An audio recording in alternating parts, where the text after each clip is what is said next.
Vamos falar sobre o sistema nervoso, né? Então, é um assunto que necessita que vocês estejam constantemente lendo, né? Para que não acumule o assunto, porque senão fica realmente complicado. É um sistema bem complexo e representa boa parte do nosso assunto da disciplina. Portanto, leiam. Assim que finalizar a aula, à tarde, quando estiverem com a mente mais descansada, deem uma leitura, pelo menos seja rápida, sobre o que foi falado, para que vocês entendam, tá? Então, vamos começar. Então, para a gente entender o sistema nervoso, né, que é um dos sistemas que mais representam o controle de vários outros sistemas do organismo, né, o sistema nervoso ele representa a parte, talvez, mais importante do organismo, porque ele controla diversos outros sistemas no organismo animal. Então, é preciso que a gente entenda como é que é formado, como é que é dividido o sistema nervoso, para que aí, então, a gente consiga ver as interações que ele faz com os outros sistemas. Então, vamos entender como foi feita, né, a partir desse estudo, né, do sistema nervoso, como é que ele foi pensado para ser representado aqui para vocês, ou seja, como é que ele foi feito para que fosse possível vocês compreenderem o funcionamento do sistema nervoso. Então, nesse sentido, a gente tem que o sistema nervoso ele pode ser subdividido em duas porções básicas, né, que está representado aqui pelo slide. Então, a gente tem o sistema nervoso central, né, e o nome ele diz muita coisa. O sistema nervoso central é aquele ponto do sistema nervoso em que recebe as informações, né, processa as informações e manda resposta às informações que ele recebe. Então, por isso ele tem o nome de central. Talvez seja a porção mais importante do sistema nervoso, né, em função dele ter uma complexidade muito grande. E essa complexidade a gente vai ver que ela é variável nos mais diversos organismos. Então, a tendência é que o sistema nervoso seja muito bem organizado nos mamíferos, né? Então, por isso a gente estuda os mamíferos com muito mais detalhes, em função de que no sistema nervoso, além de ser o sistema nervoso que tem mais estudos mesmo, como ele se representa, é o mais complexo. E uma vez entendendo o mais complexo, fica mais fácil de você entender organismos mais simples, né? Como, por exemplo, os peixes, os répteis, né? Os anfíbios, as aves, que são indivíduos que têm um sistema nervoso evolutivamente menos bem desenvolvido do que nos mamíferos. Os mamíferos, portanto, a classe mamária é um dos organismos animais, né, que existe, que tem maior desenvolvimento do sistema nervoso, em termos de complexidade, né? Óbvio que algumas porções podem ser mais desenvolvidas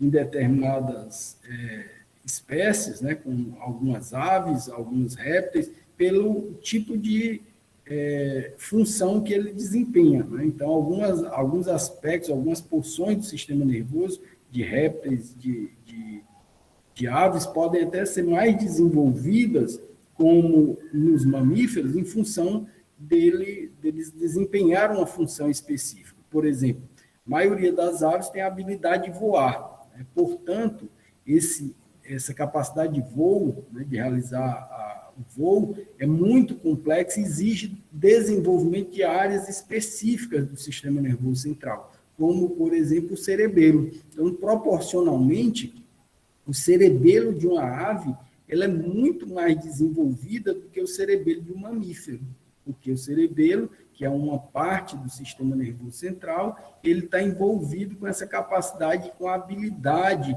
de desempenhar essa função do voo. Então, o cerebelo nas aves ele tem grande desenvolvimento proporcional em relação ao sistema nervoso, quando comparado ao cerebelo de um mamífero, por exemplo, que não desenvolveu essa habilidade do voo, né? O único mamífero que voa são os morcegos, né? Os morcegos têm essa habilidade. Portanto, os morcegos também têm um cerebelo bem desenvolvido. Enfim, então, o sistema nervoso central ele é subdividido em várias porções. Aqui está uma divisão bem básica do que a gente chama de sistema nervoso central, que é o o encéfalo, né, o cérebro, né, os hemisférios cerebrais, né, que aí a gente vê que o encéfalo ele vai ter várias subdivisões também específicas e que estão são cada dia mais conhecidas, principalmente no humano, né, no ser humano, que é a nossa espécie, que a neurologia nesse ramo, né, é um dos que tem maior desenvolvimento, né, em estudos nessa área do encéfalo humano, de mapear áreas do cérebro que são responsáveis por diversas funções. Muitas coisas ainda são obscuras, não se conhecem efetivamente, né, devido à grande complexidade que faz parte do sistema nervoso. Então, o sistema nervoso central é uma estrutura altamente complexa. E aí ele se subdivide em diversas regiões. E cada região dessa tem várias outras subdivisões. Então, o encéfalo pode ser subdividido no cérebro, no cerebelo, no tronco cerebral, né, fazendo parte do encéfalo. Todo o encéfalo como a massa mais importante, né? E aí você tem as subdivisões. O cérebro pode ter subdivisões chamadas de telencéfalo, diencéfalo. O mesencéfalo vai formar uma estrutura que se permanece na formação, que é o próprio mesencéfalo. O metencéfalo ele forma o cerebelo e a ponte, e o mielencéfalo forma o bulbo. Todas essas regiões fazem parte do sistema nervoso central. Então, estão contidas nessa porção mais importante, talvez, do sistema nervoso, que é o sistema nervoso central. Por isso recebe esse nome, porque ele é o centro que atrai as informações que chegam nele, ele processa as informações que chegam nele e manda respostas a essas informações, ou não, né, dependendo da necessidade.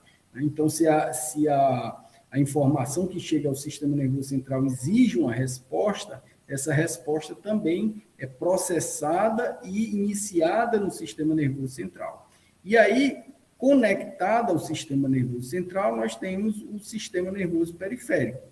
Dentro desse sistema, né, o sistema nervoso periférico, ele é uma porção, né, que está conectada diretamente à porção central. Então, ele faz parte do sistema nervoso periférico. Neurônios principais, porque são as unidades morfofuncionais do sistema nervoso, são os neurônios e as células da glia, a gente vai estudar isso aqui na disciplina, mas dentro desse aspecto, o sistema nervoso periférico, ele está conectado ao sistema nervoso central, e aí ele recebe esse nome de periférico justamente porque ele sai da porção central e se espalha para diversas regiões do organismo, né, se dividindo em duas porções, que são chamadas de sistema nervoso autônomo, né, e o sistema nervoso somático. Então, o sistema nervoso somático, ele é responsável por receber informações e enviar informações até o sistema nervoso central. Então, o sistema nervoso somático, ele está conectado, né, são neurônios que estão conectados principalmente a determinados tipos musculares.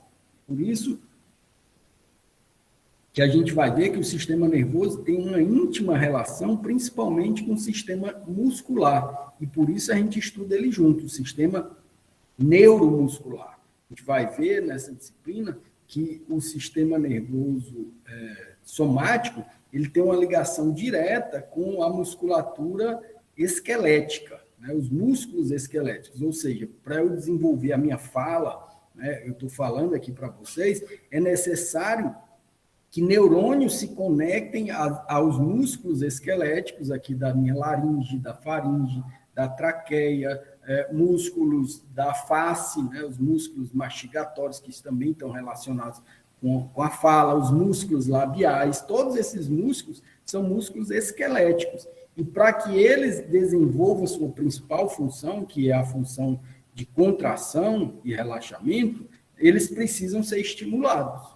E o estímulo que é dado à musculatura vem dos neurônios, que compõem o sistema nervoso somático. Então, toda a musculatura esquelética, desde os dedos, das mãos, eu estou mexendo aqui para vocês estão vendo no vídeo, eu estou gesticulando e ao mesmo tempo falando com vocês, eu estou recebendo informações do meu sistema nervoso central, que se conecta ao sistema nervoso somático, que está, por sua vez, conectado a toda a musculatura esquelética, desde os membros torácicos aos membros pélvicos, onde tiver músculo esquelético, vai ter neurônio, né, conectado, e esse neurônio faz parte do sistema nervoso somático, né, que leva informações do sistema nervoso central até a musculatura e também recebe informações da musculatura, de estruturas musculares, para o sistema nervoso central. E essa interação é que permite que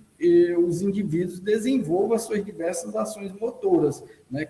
Em relação à musculatura esquelética, por exemplo, um pássaro só consegue voar, um sapo só consegue pular, um cavalo só consegue correr, se ele tiver essa interação funcionando perfeitamente, né? Essa interação entre o sistema muscular esquelético e o sistema nervoso central. É essa relação que faz com que ele possa desenvolver suas diversas ações motoras. Entretanto, o nosso organismo, né, quando eu falo nosso, eu estou me referindo não só dos seres humanos, mas dos mamíferos, das aves, de todos os organismos que possuem um sistema nervoso bem desenvolvido, né, e até aqueles que têm um sistema nervoso não tão bem desenvolvido, mas eu me refiro a indivíduos que têm interação entre a musculatura esquelética e o sistema nervoso central. Existe também um ramo do sistema nervoso periférico que é chamado sistema nervoso autônomo. Esse sistema nervoso autônomo, ele não está conectado diretamente à musculatura esquelética. Então, os músculos esqueléticos, eles são inervados, ou seja, eles se comunicam com o sistema nervoso central através de neurônios que formam o sistema nervoso periférico somático. O sistema nervoso que forma periférico, que se conecta ao sistema nervoso central, né, através das estruturas de órgãos que não são a musculatura esquelética, eles são conectados a partir do sistema nervoso autônomo. Então, o sistema nervoso autônomo é aquela porção do sistema nervoso que faz parte do sistema nervoso periférico e que se conecta ao sistema nervoso central, desempenhando funções que não estão diretamente relacionadas à musculatura esquelética. Um exemplo, os órgãos, né, o coração, por exemplo, ele bate, ele é formado por músculo cardíaco, né? Não é o músculo esquelético, não é o mesmo tipo de músculo. É o músculo cardíaco que faz o coração contrair. Então, o batimento cardíaco, ele é controlado por neurônios que fazem parte do sistema nervoso periférico autônomo, né? Seja para aumentar a frequência cardíaca, seja para diminuir a frequência cardíaca. Ou seja, os neurônios que fazem parte do sistema nervoso somático, eles não estão relacionados ao controle da musculatura cardíaca. Por quê? Porque é um órgão interno, é um órgão. Então, as vísceras, os órgãos, eles são controlados, a sua ação motora é controlada pelo sistema nervoso autônomo.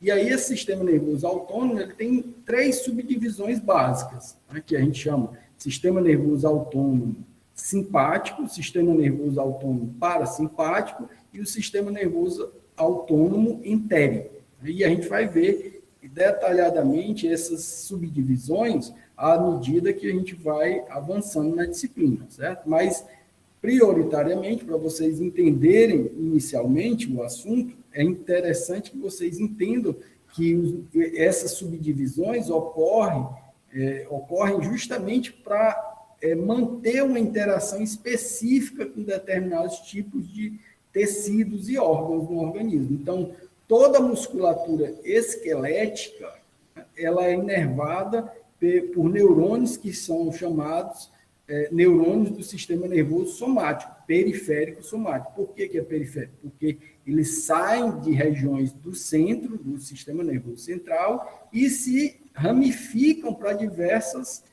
estruturas da musculatura esquelética, seja da face até os membros pélvicos e torácicos, né? Até o dedão do pé ou o casco de um cavalo, né, ele é inervado nas porções finais da falange, né, por musculatura esquelética. Portanto, para essa musculatura contrair, ela precisa receber estímulos do sistema nervoso somático.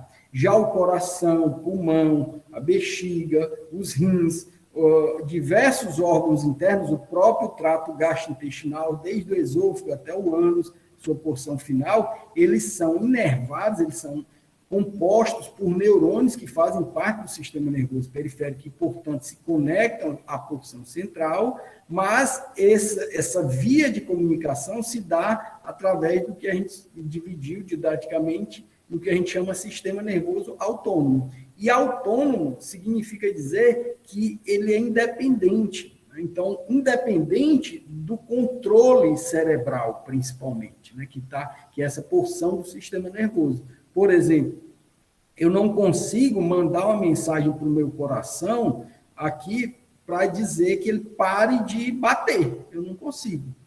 Porque o nosso sistema nervoso central, ele não atua diretamente por esse meio aqui, né, para fazer com que a vontade do indivíduo faça com que haja diminuição do batimento cardíaco. Né? Ela é automática, ou seja, ela é independente. Por isso que esse sistema nervoso ele faz parte do sistema nervoso autônomo. É diferente do controle cerebral que eu tenho sobre a musculatura esquelética. Então, por exemplo, se eu quiser mandar um comando para o meu cérebro para eu parar de falar, eu consigo. Né? Então, olha aqui, eu vou mandar esse comando exatamente agora. Parei de falar, né? Então, quando eu parei de falar, significa dizer que o meu sistema nervoso central mandou informação para o meu sistema nervoso periférico e envolvendo os neurônios motores do sistema nervoso somático e fizeram com que eu não enviasse potenciais de ação para essa musculatura esquelética aqui. Por isso que eu parei de falar. No momento que eu estou falando agora, efetivamente o meu cérebro está mandando potenciais de ação para esses neurônios que compõem o sistema nervoso somático para fazer com que vários músculos se contraem e relaxem ao mesmo tempo e eu possa emitir o som.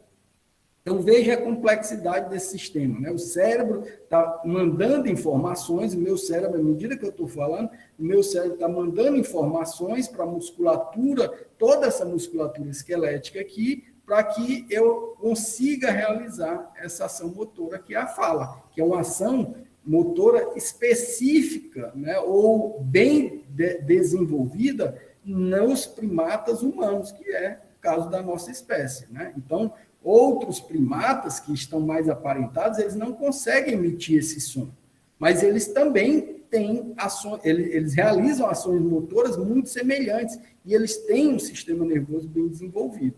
Né? Agora, a mesma coisa eu não consigo fazer para o meu coração parar de bater ou para o meu intestino parar de funcionar. Eu não consigo mandar uma mensagem cerebral para a musculatura autônoma aqui do meu intestino e dizer, pare de funcionar. Posso até mandar esse comando, mas ele não vai obedecer. As minhas vísceras vão continuar realizando a ação motora delas, que é uma ação, portanto, involuntária, né, e uma ação autônoma. Por isso que esses neurônios fazem parte do que a gente chama de sistema nervoso autônomo. Então, o sistema nervoso autônomo, ele inerva, né? Ele se conecta ao sistema nervoso central e ele faz parte do sistema nervoso periférico, mas ele tem um funcionamento automático, independente da vontade do indivíduo, certo? Então, isso que caracteriza a diferença entre o sistema nervoso autônomo e o sistema nervoso somático. E o sistema nervoso autônomo, ele se subdivide nessas 3 porções aqui, que a gente vai detalhar lá na frente, não adianta falar muito agora, tá? Alguma dúvida em relação a isso? Professor, Oi? tem alguns animais, por exemplo, que em situação de fuga ou de muito perigo, eles defecam. Isso. Eles fazem isso de uma forma inconsciente. Aí eu Não, queria saber por quê. Aí é uma ação, não é consciente, não. Ele pode ter uma ação motora involuntária. Isso faz parte, é inervado pelo sistema nervoso autônomo simpático.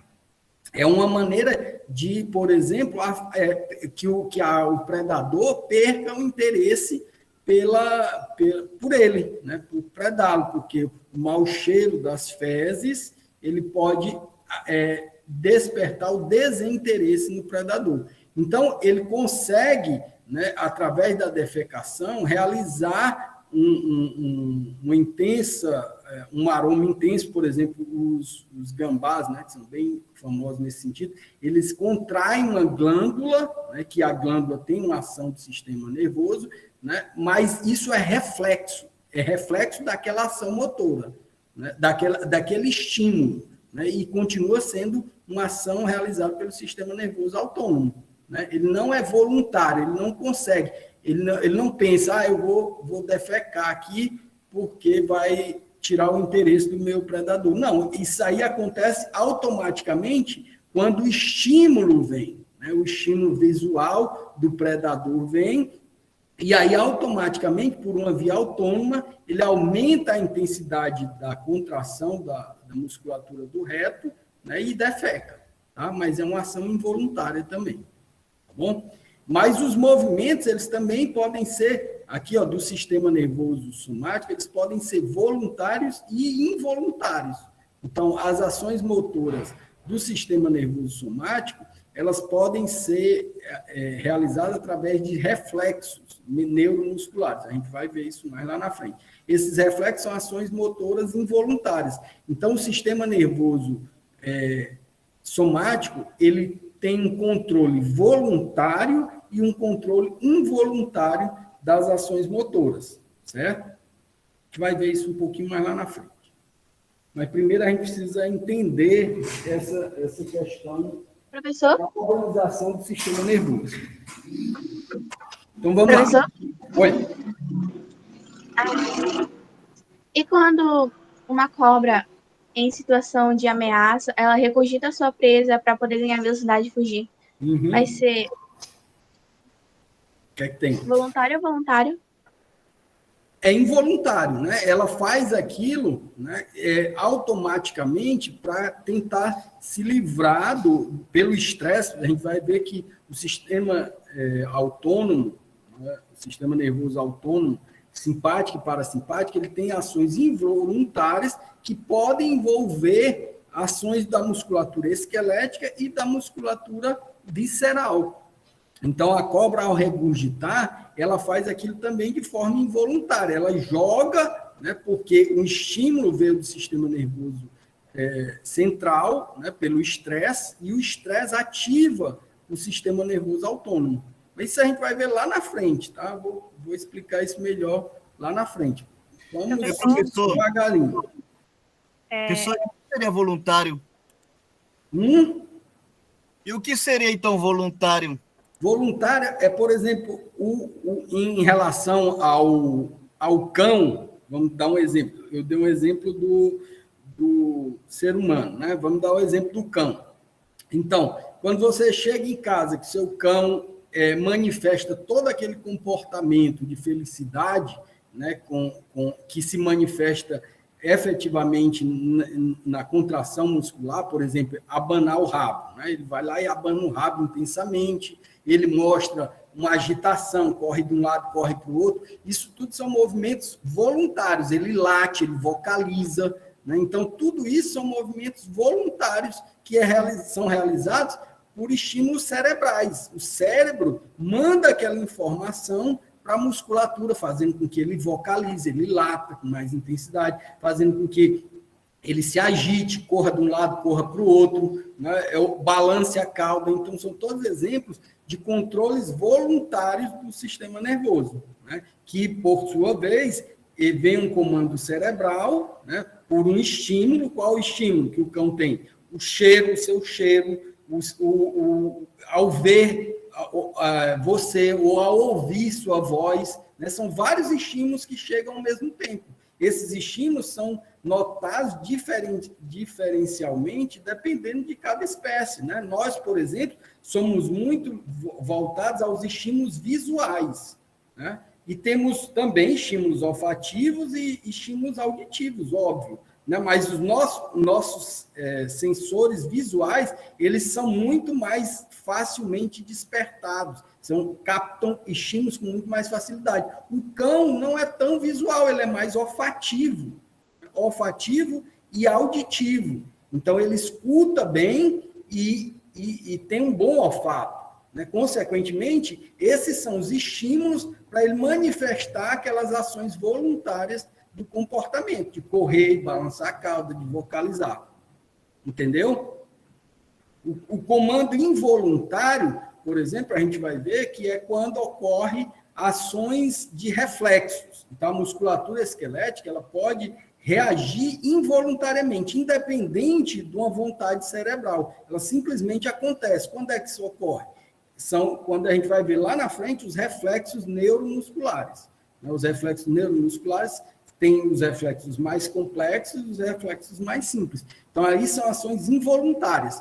Mas quando você tem um estímulo visual, auditivo, olfativo, e isso manifesta-se no comportamento do indivíduo, automaticamente são ações voluntárias. No caso da gente aqui, que eu estou falando, uma ação voluntária minha é justamente realizar a fala. Eu estou falando aqui porque constantemente meu cérebro, que faz parte do sistema nervoso central, está mandando informações para a musculatura esquelética. Se eu não quiser mais falar, eu paro de falar, né?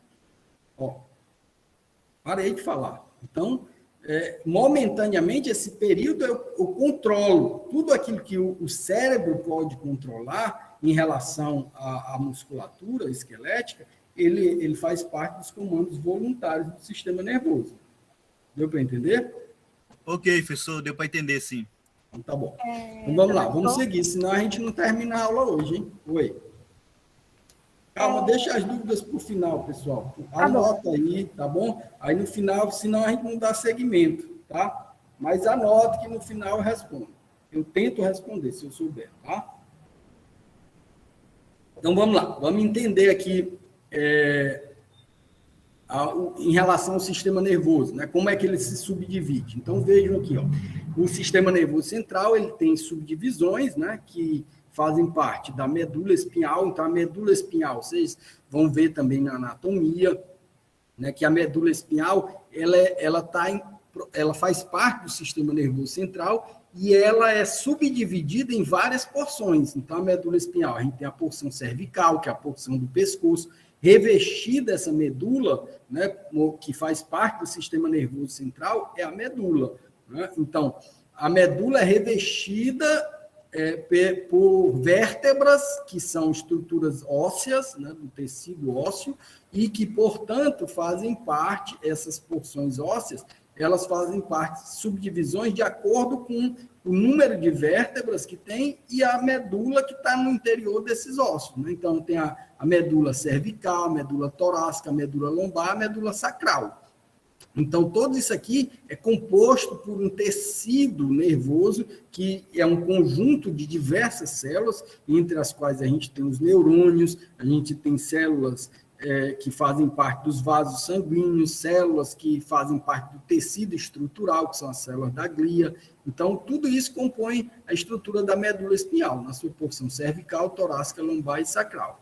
Tem uma outra subdivisão, que é a medula oblonga, né? Que a medula oblonga é formada por uma estrutura que é chamada de bulbo e ponte. E essas estruturas controlam diversas ações também. Por exemplo, o bulbo, ele é muito importante no controle da respiração. Então, no mesmo momento que eu estou falando, eu também estou respirando, né? Então, vejam que, ao mesmo tempo que eu estou realizando uma ação motora, cujo cérebro está mandando informações para o meu sistema nervoso central, automaticamente eu também estou respirando. Meu pulmão está expandindo e diminuindo seu tamanho, né? Está fazendo uns movimentos de expiração e inspiração, ao mesmo tempo que eu falo, né? Porque imagine se não houvesse essa possibilidade, eu teria que respirar primeiro e depois falar. E, ao mesmo tempo que eu estou falando, eu estou respirando também. Né? Então, quando você aumenta a demanda por oxigênio, né? Se eu estou falando intensamente, a minha demanda por oxigênio está aumentada, porque os músculos estão precisando de receber oxigênio. Então, às vezes, eu aumento a frequência respiratória. Né? Do mesmo modo, se eu falo demais, minha frequência respiratória vai alterar, minha frequência cardíaca vai alterar. Só que a frequência respiratória e a frequência cardíaca, elas não são controladas pelo sistema nervoso periférico somático, são controladas pelo sistema nervoso periférico autônomo, né? Porque são estruturas viscerais. O somático controla a musculatura esquelética e o autônomo controla a musculatura cardíaca, a musculatura que estão presentes no trato gastrointestinal, no pulmão, no coração, nos vasos sanguíneos, em diversas estruturas, tá? Então, essa medula, né, o bulbo é uma porção responsável pelo controle da respiração. Lesões no bulbo podem levar a uma parada respiratória. Então, alterações no funcionamento do bulbo, né, eles podem levar a uma dificuldade do indivíduo respirar. Né, e aí, o indivíduo tem sérios problemas, né? Mas isso não vamos entrar em detalhes agora.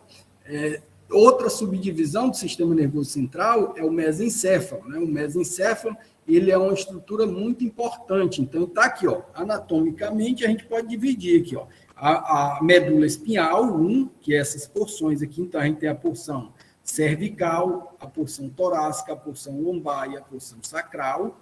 Né? E alguns animais você tem a porção que sai da região sacral, que são as vértebras coxígeas, né? E nessas vértebras aí a gente tem apenas uma estrutura de prolongamento de neurônios, mas não tem mais a medula vai só até a porção sacral, né? Então vai formar aqui na porção final aí estruturas de prolongamento naqueles indivíduos que têm uma cauda bem desenvolvida. Então, por exemplo, os cavalos têm uma cauda muito desenvolvida, né? E eles usam a cauda como uma maneira de proteger, por exemplo, de afastar insetos. Se você vê um cavalo pastando, né, ele está constantemente balançando a cauda de um lado para o outro. Ali não é para mostrar carinho para o dono, não, é para justamente afastar insetos. Então, ele está abanando a cauda para tirar insetos ali que, porventura, estejam tentando sugar o sangue. Né? Ele é estimulado e aí automaticamente ele balança a cauda. E ele tem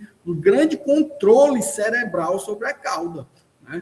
Os bovinos já têm menos controle. Né? Alguns primatas arborícolas, por exemplo, têm um grande controle sobre a cauda e é utilizada até para o equilíbrio deles, porque eles andam sob árvores. Né? Então, ao andar sob árvores, eles precisam ter uma grande capacidade de equilíbrio, e a cauda ajuda muito nisso. Os felinos também. Então, tem uma série de fatores que são importantes relacionados a isso. Então, aqui a gente tem a medula espinhal. Depois, a medula oblonga, né, que eu falei para vocês, ó, a ponte e o bulbo, que são essas regiões, o mesencéfalo, que é essa regiãozinha pequenininha aqui, ó, né, e o mesencéfalo se conecta com outra porção que é chamada de diencéfalo.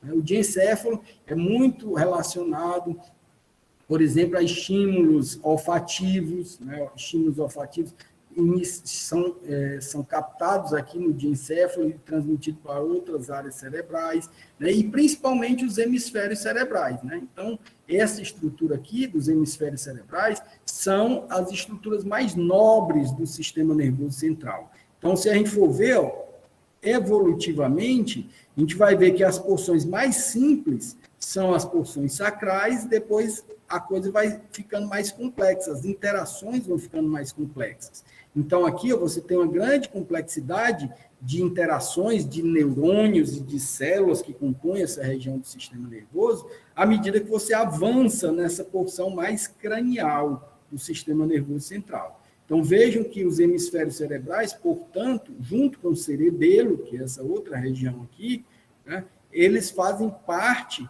das porções mais nobres do sistema, ou seja, aquelas mais complexas, que, portanto, são responsáveis por áreas que têm a maior capacidade de interagir com outras áreas. Então, aqui você tem nos hemisférios cerebrais mapeado já regiões, né, que são específicas para fala, regiões que são específicas para audição, para captar melhor a audição, regiões que são específicas para captar visualmente alguma informação visual, né, que é o córtex visual. Então, essas regiões aqui do córtex cerebral, né, a porção mais externa dos hemisférios cerebrais, eles são áreas muito especializadas em desenvolver diversas funções, né? E essas funções elas estão intimamente relacionadas e ligadas às regiões periféricas do sistema nervoso, que eu acabei de falar para vocês. Então, saindo das porções centrais, que fazem parte aqui do sistema nervoso central, vem as porções periféricas. Então, dessas regiões aqui, da medula oblonga, do diencéfalo e principalmente da medula espinhal, saem neurônios que vão inervar diversas estruturas do corpo, do organismo, né? Desde toda a musculatura esquelética até os órgãos viscerais. Então, o sistema nervoso autônomo periférico e o sistema nervoso autônomo somático, eles saem dessas regiões aqui, do sistema nervoso central. Eles saem e entram, né, ao mesmo tempo, que é uma conexão de entrada e saída. O sistema nervoso central ele precisa receber informações que chegam até ele e informações que saem dele, para que, efetivamente, ele tenha um controle sobre aquilo que está chegando, aquela informação que está chegando nele, certo? Então, vamos lá. Então, ó, dentro desse aspecto, a gente tem essa comparação morfológica dos hemisférios cerebrais. Eu falei para vocês que os hemisférios cerebrais são regiões que são, na verdade, estruturas especializadas do sistema nervoso central, do córtex cerebral. Ou seja, o córtex ele é subdividido em diversas regiões que já foram mapeadas através de estudos, né? De estudos principalmente com roedores, né? Com primatas também, tanto com primatas humanos, né? Nossa espécie, como com primatas não humanos, como, por exemplo, o chimpanzé, que é um primata muito aparentado ao ser humano. Portanto, o cérebro dessas duas espécies é muito parecido, né? Estruturalmente, óbvio, aqui é um cérebro menor, menos evoluído, mas esse indivíduo ele consegue desempenhar funções muito semelhantes a desse indivíduo aqui, da nossa espécie. Portanto, eles têm um material genético, aquilo que a gente falou sobre o núcleo na aula passada, né, muito semelhante. O chimpanzé chega a ter 99% de semelhança genética com o ser humano. Então, vejam que são indivíduos muito próximos. Né? Isso é visto em diversas situações, principalmente no sistema nervoso central, onde o sistema nervoso central do chimpanzé é muito semelhante ao do ser humano. A gente vê aqui no próprio cérebro dele, né? Estudando o cérebro do chimpanzé, a gente vê que áreas são muito semelhantes. Por exemplo, o córtex visual é representado por essa regiãozinha azul, córtex visual primário, onde ele recebe informações dos olhos, né? Óbvio, esse sistema nervoso, os olhos estão localizados aqui, né, na região frontal. Então, através do nervo óptico, a gente vai estudar isso lá no final da disciplina do sistema nervoso, vem informações para essa região do córtex. Quando essas informações visuais chegam aqui, efetivamente elas são processadas. Ao serem processadas, elas se espalham por diversas regiões do sistema nervoso. Por exemplo, um indivíduo jovem, ele, ao ver a mãe fazendo uma determinada ação, ele consegue repetir aquela ação motora, né? Então, a gente observa isso facilmente, né? Tanto no ser humano quanto nos chimpanzés, porque tem um sistema nervoso central, hemisférios cerebrais, cuja representação estereotática, né, que a gente chama em relação às subdivisões dos hemisférios cerebrais, muito semelhantes. Então, aqui foi mapeado já através de estímulos, né, e viu que essa regiãozinha azulzinha clara, é a região que é responsável pela área somatosensorial. Então, as sensações, né, principalmente de tato, estão relacionadas a essa área aqui. Então, o indivíduo, por exemplo, ao fechar os olhos e conseguir tatear um determinado objeto, ele pode pressupor o que é aquele objeto, mesmo sem ver, né? Porque o tato faz com que ele consiga realizar identificação de determinados objetos, por exemplo, né? O córtex motor, ou seja, o córtex relacionado à fala, relacionado também a associações de ações motoras voluntárias, está relacionado a essa porção aqui. O córtex olfativo, né? Observem que o córtex olfativo aqui nessa espécie, ele é muito pouco representado, está aqui embaixo, né? Portanto, se ele é pouco representado, nós temos áreas pouco desenvolvidas, nós não temos um olfato tão bom. Agora, observe o olfato do rato. Olha aqui, ó, mesma região no cérebro do rato. Olha como é muito mais desenvolvido, né? Significa, portanto, que esses indivíduos eles têm uma grande capacidade olfativa, identificar muitas coisas pelo olfato, né? Então, ele tem um córtex bem desenvolvido, porque ele se guia muito mais pelo olfato do que pela própria visão, né? E, às vezes, diversas outras áreas estão muito mais bem desenvolvidas, comparativamente. Essa áreazinha em branco aqui, ó, é o que a gente chama de córtex associativo. É aquela região responsável pela capacidade de aprendizagem do indivíduo. Então, vejo que o ser humano ele tem um córtex associativo muito bem desenvolvido. É uma área muito grande do cérebro reservada a informações, a receber e armazenar informações. Isso aqui é como se fosse o HD do ser humano, né? Vejam que no chimpanzé ele também tem uma área muito representativa do córtex associativo, ou seja, essa região aqui que é responsável pela aprendizagem, a capacidade cognitiva de pensamento, é toda realizada por essa área. Óbvio, existem áreas específicas no córtex associativo que estão mais relacionadas ao aprendizado de línguas, ao aprendizado de língua estrangeira, ou aprendizado de expressões, né, matemática, física, biologia. Essa capacidade ela é específica de determinadas áreas e de associar determinadas áreas. Então, no córtex associativo,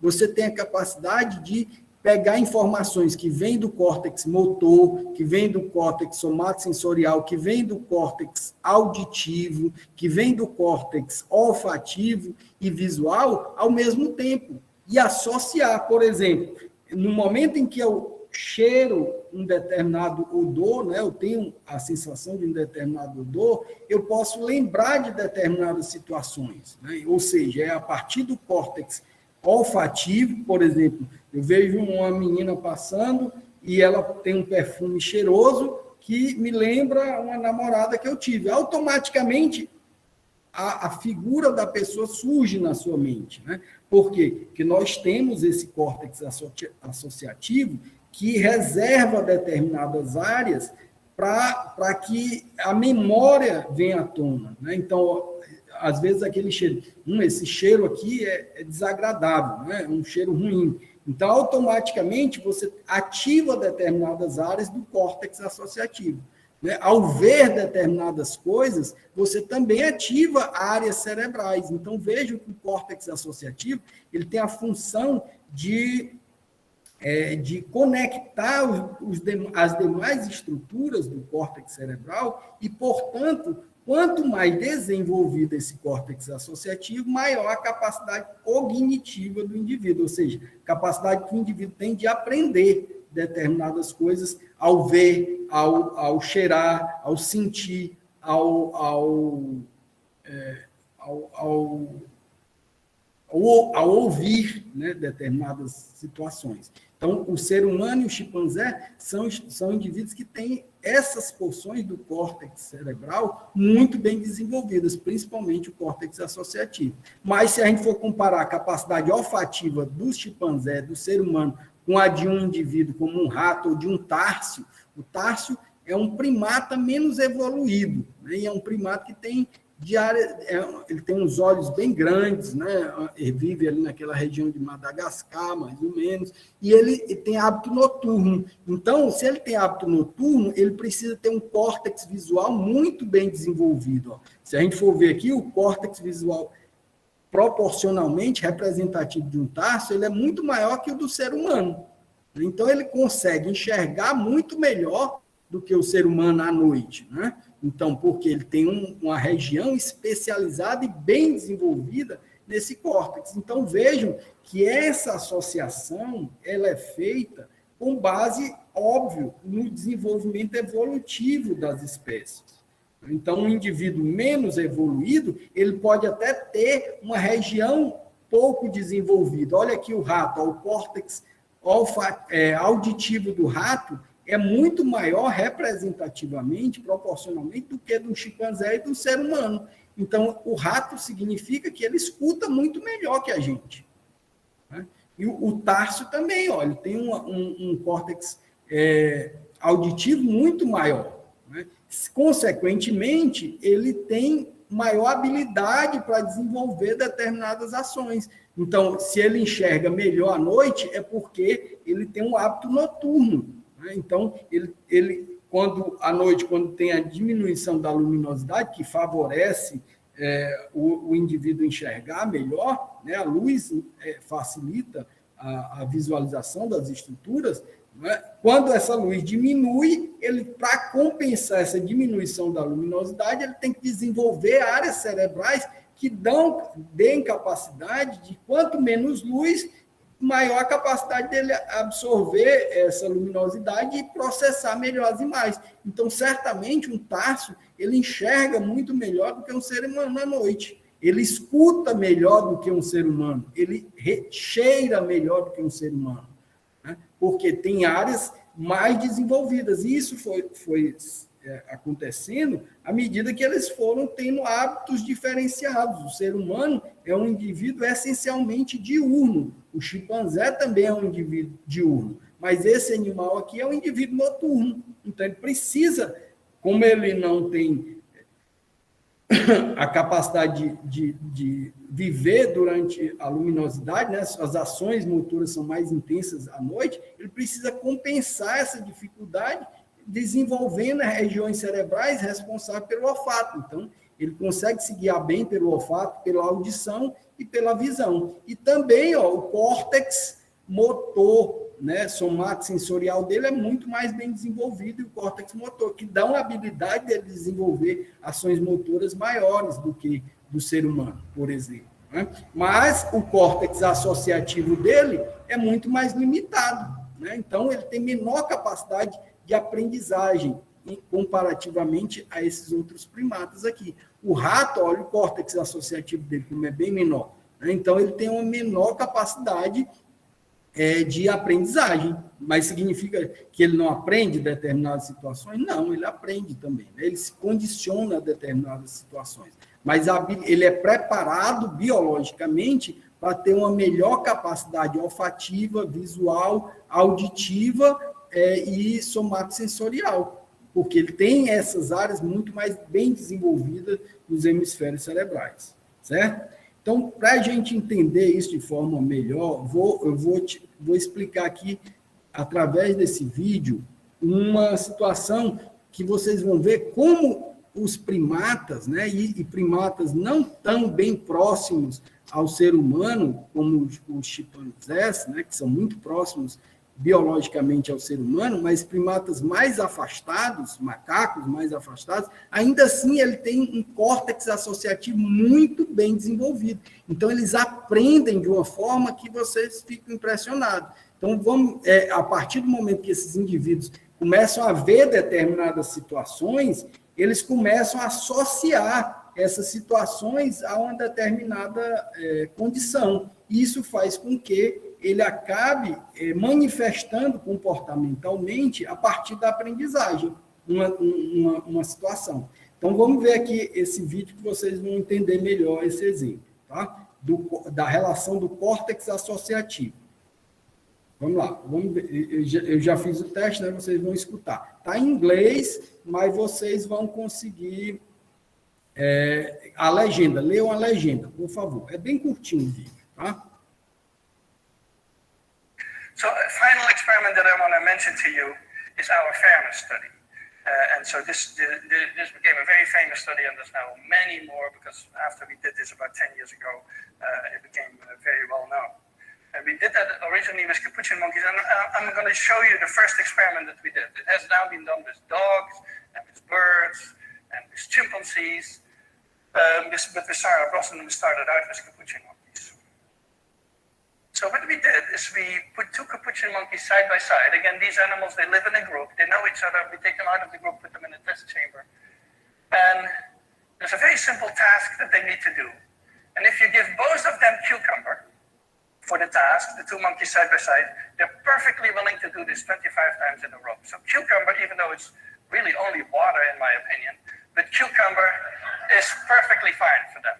Now, if you give the partner grapes, the food preferences of my capuchin monkeys correspond exactly with the prices in the supermarket. And so if you give them grapes, it's a far better food, then you create inequity between them. So that's the experiment we did. Recently, we videotaped it with new monkeys who had never done the task, thinking that maybe they would have a stronger reaction, and that turned out to be right. The one on the left is the monkey who gets cucumber. The one on the right is the one who gets grapes. The one who gets cucumber, note that the first piece of cucumber is perfectly fine. The first piece she eats. Then she sees the other one getting grape, and you will see what happens. So she gives a rock to us, that's the task. And we give her a piece of cucumber, and she eats it. The other one needs to give a rock to us. And that's what she does. And she gets a grape. And she eats it. The other one sees that. She gives a rock to us now, gets again a cucumber.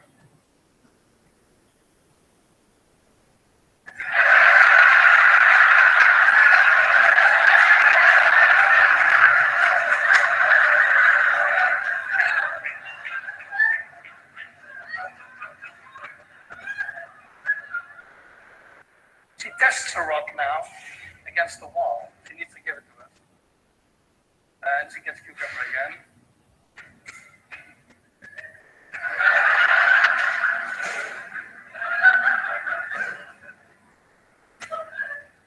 So this is basically the Wall Street protest that you see here. Viram lá, né, que o que é que acontecia nessa situação? Ora, o macaquinho lá foi treinado através de aspectos visuais, ele era colocado um do lado do outro, né, um macaco da mesma espécie, os dois iguaizinhos. Só que um ele dava o pepino, né, que não é nada agradável, né, o pepino palatavelmente não é tão agradável quanto a uva, né? Então vejam a capacidade de associação que esses indivíduos têm. Ele via que ele fazia a mesma tarefa que o do lado e ele ganhava um pepino e o outro ganhava uma uva, né? E aí ele manifestou comportamentalmente sua indignação, né? Ora, estou fazendo a coisa direitinho aqui, você me dá um pepino, eu não gosto de pepino, né? Como se ele estivesse falando para o pesquisador. Então, vejam como esses indivíduos eles têm capacidade de aprender. Isso aí não é automático. Ele aprendeu a situação, ele aprendeu a devolver a pedra, e ao devolver a pedra, ele ganhava uma recompensa. Só que aquela recompensa que ele ganhava, ele não gostava. Então, era uma maneira, o comportamento dele expressava a maneira de que ele não queria aquilo. Ele claramente manifestou isso, né? Dá para a gente ver perfeitamente. Isso não acontece só com os animais, existem com os primatas, né? Existem muitos animais que têm uma grande capacidade associativa, né? Elefantes, por exemplo, também têm uma grande capacidade de aprendizagem e vendo situações. Então, eles têm um cérebro cujo córtex associativo guarda muitas informações também, informações de memória, né? Tem aquela velha frase, né? Memória de elefante, fulano tem memória de elefante, porque o elefante ele tem essa grande capacidade de momentos, desde a infância dele, ele guarda por toda a vida dele. Então, ele é capaz de, já tem pesquisas que mostram que alguns elefantes são capazes de reconhecer aquele ser humano que tratou dele, mesmo depois dele ter voltado à natureza, ser libertado da natureza, ele consegue reconhecer aquele indivíduo que tratou dele quando ele era um filhotinho, que foi apartado da sua mãe, mataram a mãe, levaram para um centro, né? Já existem diversos estudos disso. E também diversos estudos que mostram que eles têm uma grande habilidade motora, né? Eles conseguem pintar quadros com a sua tromba, né? Mostrando que ele tem uma grande habilidade também muscular, da musculatura esquelética, da tromba dele. Enfim, então existem diversas situações que mostram que o córtex cerebral é uma área muito, muito importante. Então, lesões do córtex cerebral, obviamente, que causam problemas de diversas ordens, porque é uma área muito especializada. Então, às vezes, pequenas lesões causam grandes problemas, né? Dependendo da área onde o indivíduo sofreu essa lesão no córtex cerebral. Tá? Aqui, ó, é só para mostrar mais uma situação onde um chimpanzé, a semelhança desse indivíduo é tão grande com a gente que ele consegue até, ele não consegue falar palavras, né?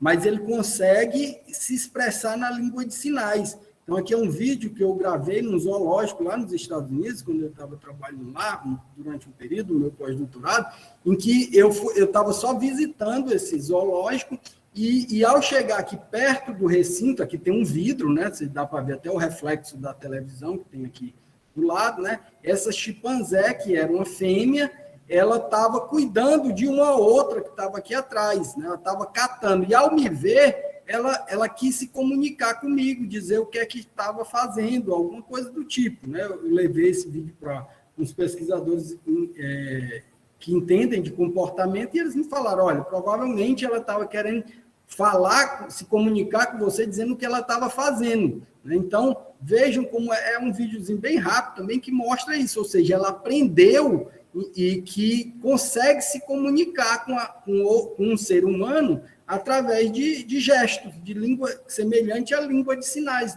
das pessoas que não conseguem falar, né, dos surdos, né, que não conseguem emitir por algum problema a sua voz, né? Então ela tentou se comunicar comigo. Vejam aqui, ó, o vídeo.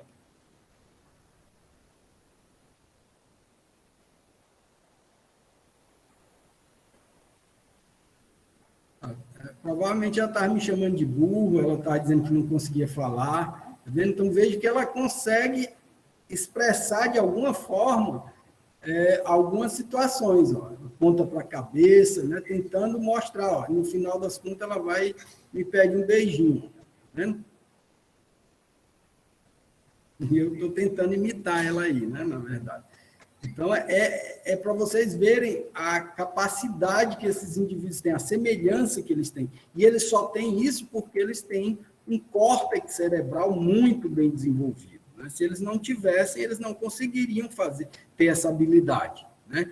Além do córtex cerebral muito semelhante, ele tem estruturas anatômicas muito semelhantes. Então, se você observar, a mão dele é muito parecida com a nossa, né? A própria expressão facial é muito semelhante à nossa, né? Então, ele consegue mostrar sentimentos, consegue mostrar diversas ações que têm toda a relação com o sistema nervoso central, né? A interação do sistema nervoso central com o sistema nervoso o sistema músculo-esquelético, né? Então, quando ele está gesticulando, falando, ou mesmo apenas usando expressões faciais ou expressões dos dedos, das mãos, ele está emitindo uma relação, realizando uma interação entre o sistema nervoso central e o sistema nervoso periférico. Então, nesse sentido, a gente precisa agora falar sobre o desenvolvimento do sistema nervoso. Então, o sistema nervoso, ele é um dos primeiros sistemas a se diferenciar à medida que, quando ocorre a gestação, né, como ele é um sistema muito complexo, ele acaba tendo uma grande capacidade de se desenvolver nas fases iniciais da gestação. Por quê? Porque é uma estrutura muito complexa. Então, o indivíduo, quando nasce, ele não tem ainda completamente o sistema nervoso bem definido, bem desenvolvido. Algumas espécies têm, outras não. Por exemplo, quando o filhote de um ser humano, de um primata, como o chimpanzé ou do ser humano, nasce, vocês acham que ele tem um sistema nervoso já bem desenvolvido ou pouco desenvolvido? Bem pouco desenvolvido, ou seja, ele continua o desenvolvimento do sistema nervoso, seja central, periférico, após o nascimento. Agora, existem outras espécies que necessitam já ter esse sistema nervoso bem desenvolvido ao nascimento. Quem poderia dar um exemplo de uma espécie que tem um sistema nervoso bem desenvolvido ao nascimento? Zebra, né? Os equinos, de um modo geral, né? O cavalo, o jumento, os bovinos, né? Os bovinos, eles têm um sistema nervoso já bem desenvolvido logo ao nascimento. Ou seja, os herbívoros, inicialmente, eles já nascem com um sistema nervoso bem desenvolvido. Por quê? Porque eles são a base da cadeia alimentar. Então, eles têm muitos predadores. Imagine se um cavalo, ou uma zebra, como o Zé Inácio falou, né? Uma zebra, ele fosse ainda desenvolver o seu sistema nervoso central após o nascimento, né? Ele facilmente seria predado. Por quê? Vocês sabem que logo ao nascer, um cavalo, uma zebra, já consegue ficar em pé, andar, né? Desenvolver algumas ações motoras que para o ser humano é muito complexo. Então, o bebezinho, ele só vai, do ser humano, né, um recém-nascido, ele só vai ter a habilidade de se manter em pé sobre os dois membros após 1 ou 2 anos após o nascimento, né, que é quando ele começa a andar, começa a dar os primeiros passos. Para andar, o sistema nervoso e músculo-esquelético já precisam estar bem desenvolvidos. Então, isso mostra claramente que algumas espécies, elas desenvolvem esse sistema nervoso, não só o sistema nervoso, né? O sistema nervoso, o sistema muscular, o sistema esquelético, ainda durante a gestação, porque eles vão precisar rapidamente que esses sistemas estejam funcionando, porque eles estão na base da cadeia alimentar. Então, se isso não fosse assim, eles facilmente seriam predados, eles seriam destruídos, já teriam sido extintos da face da Terra, né? Porque eles têm muitos predadores. À medida que você vai avançando na cadeia alimentar, por exemplo, um leão, um carnívoro de topo de cadeia, uma onça, né, para dar um exemplo de um animal amazônico, uma onça, ao nascer, ele também tem a mesma dificuldade. Ele é uma espécie que nós chamamos de altricial, do mesmo jeito que o ser humano. O ser humano é uma espécie chamada altricial, ou seja, ela ainda tem um desenvolvimento do sistema nervoso, o sistema músculo-esquelético, após o nascimento.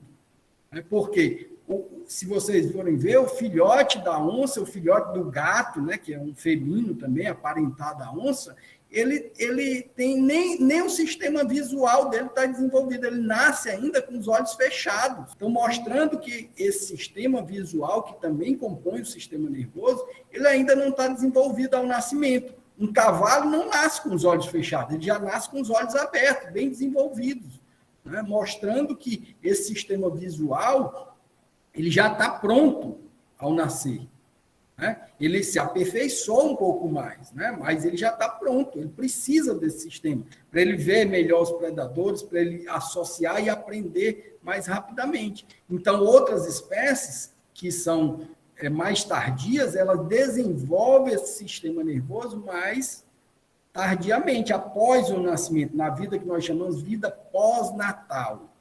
A vida pré-natal é a vida da gestação, quando o indivíduo está sendo formado ainda na barriga da mãe, né? Ele está sendo formado, e aí todos os seus sistemas estão se desenvolvendo.